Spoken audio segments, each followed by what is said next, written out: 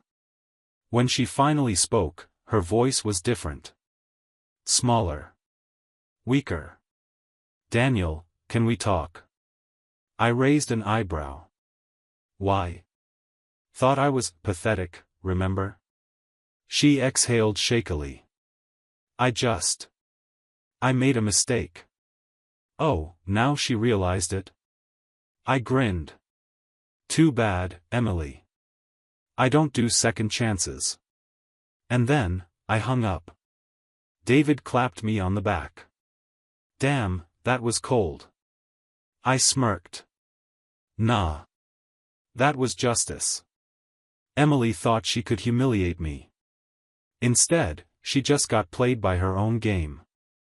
And it felt damn good. After I hung up on Emily, I expected her to disappear. Maybe she'd slink back to Jason, pretend everything was fine, and keep up her little, I upgraded, act. But that's not what happened. Instead, I woke up to another text from her the next morning. "Emily, Daniel, please. Let's just talk. I swear it's not what it looks like." I laughed. "Not what it looks like?" The picture of Jason in bed with another woman said otherwise. I tossed my phone onto the counter and poured myself a cup of coffee. David, who had crashed on my couch again, groggily sat up and stretched. "She still begging?" I smirked. "Yup." He chuckled. "Bro, she's in full panic mode. She knows she played herself." I nodded. "And I'm gonna let her sit in it." David grabbed his phone. "You might want to check Facebook, though. She posted again." I frowned and pulled up her page.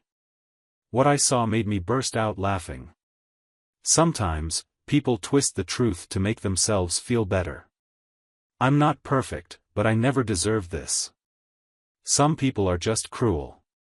Crying face. Oh. So now she was the victim?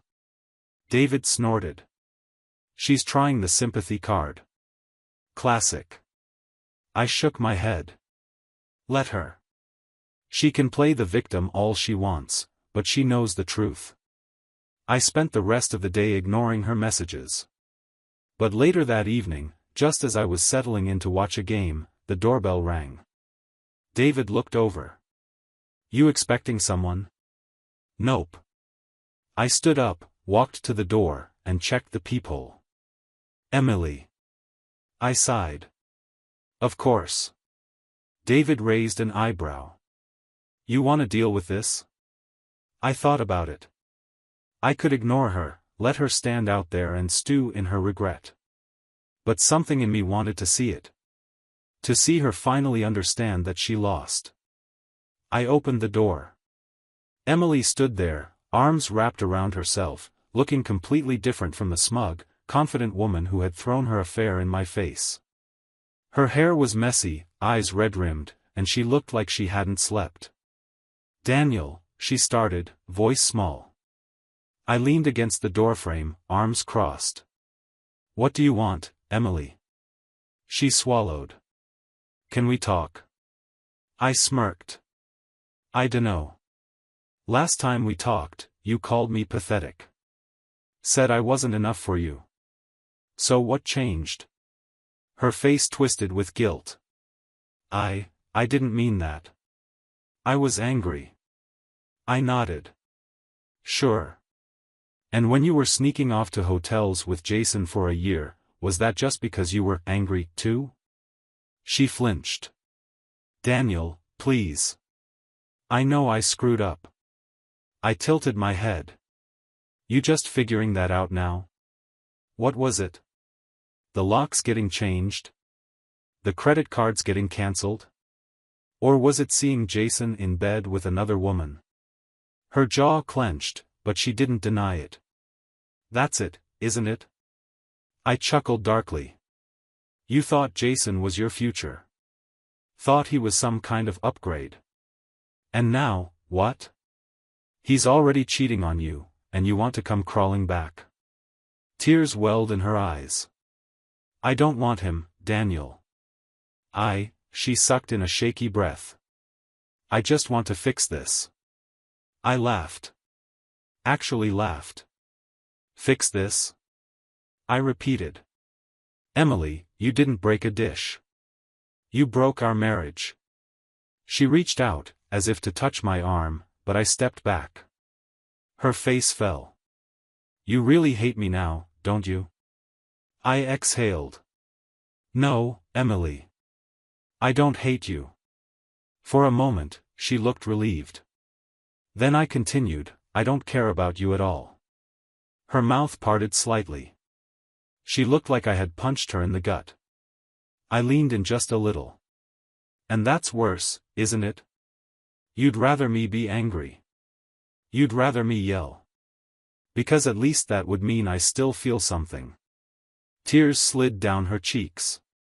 "Daniel." I shook my head. "You don't get to cry. You don't get to act like the victim now." She wiped at her eyes. "I miss you." I smirked.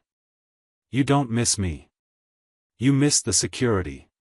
You miss the stability. You miss having someone who actually gave a sh*t about you." She bit her lip. "Can't we just go back to the way things were?" I narrowed my eyes.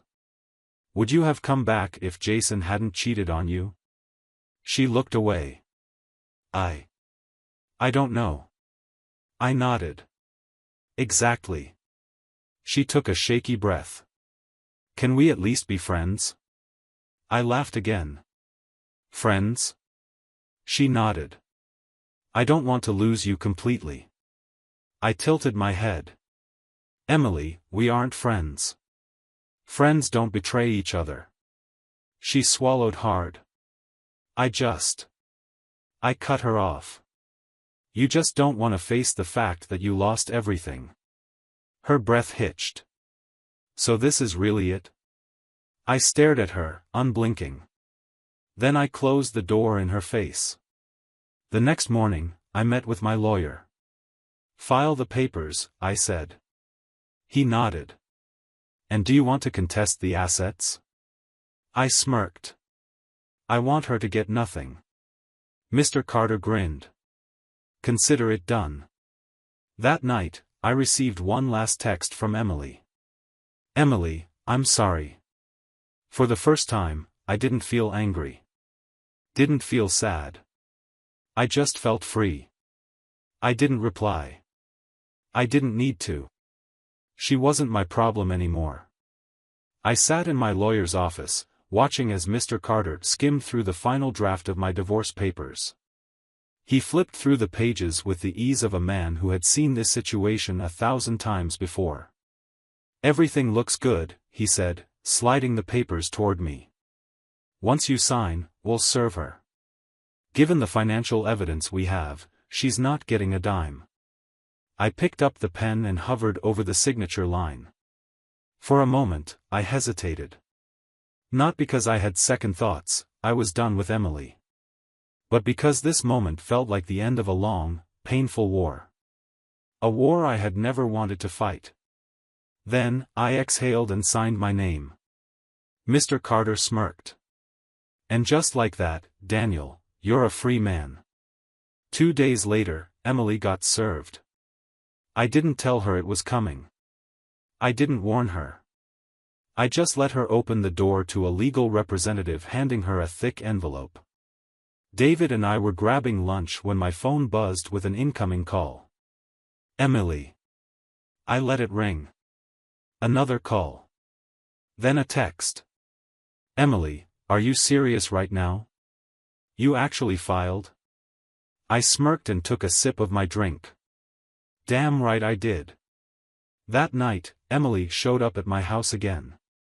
This time, she wasn't crying. She was furious. I barely got the door open before she stormed in. "You couldn't even tell me in person? You just filed like I was some random stranger?" I leaned against the doorframe, arms crossed. "You are a stranger, Emily. I don't know the woman you've been for the last year." Her hands balled into fists. "I just needed time, Daniel.